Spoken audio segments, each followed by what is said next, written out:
This flywheel in front of us broke due to overloading. Normally, it would have been sold as scrap. However, in Pakistan, a new flywheel costs $500 and takes a week to be delivered. To get the generator running again quickly, the generator owner had no choice but to ride a motorbike to the repair shop. If the repair is completed within an hour, an additional $100 will be paid. After a careful inspection, the mechanic requested another $300 because fixing a flywheel like this is very difficult. Once the final price of $500 was agreed upon, the mechanic started repairing the flywheel within the 1-hour deadline. Since time was a crucial requirement, not only speed but also quality had to be ensured. Now, the mechanic needed to polish the rough surface, a simple task for him. He was an expert. After polishing, he reassembled the flywheel quickly.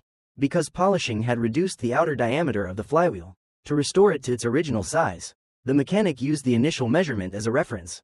He used a cylindrical piston to support the cut surface, compensating for the material lost during polishing.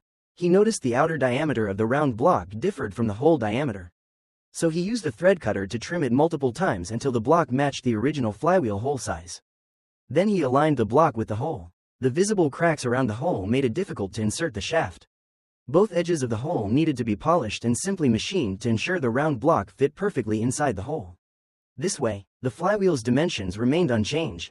Next, he used an angle ruler to check both sides of the flywheel, avoiding any height discrepancy at the joints. Once confirmed, he restored the gap by spot welding, performed by Kaka. Although the slant had already been prepared by grinding, a large and thick flywheel like this obviously couldn't ensure durability through welding alone. To make the internal contact surface bear the same force, the mechanic used a drill to make holes.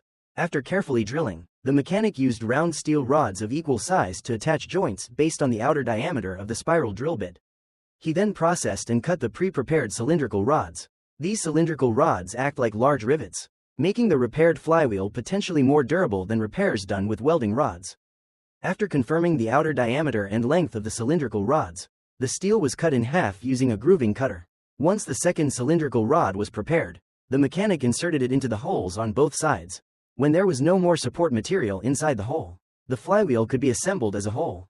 The current gap was left behind by the polishing process. Once confirmed that the steel rods were firmly in place, high-quality welding rods were used to seal the grooves and holes.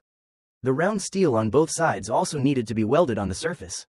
These round rods not only limited deformation but also ensured the edges of the flywheel remained unaffected. However, the height of the welds could still affect flatness. Any protruding areas were polished with an angle grinder. The flat surface of the edge was used as a reference standard for polishing, restoring the flywheel to its original dimensions. Of course, the accuracy of the angle grinder could not meet the standards.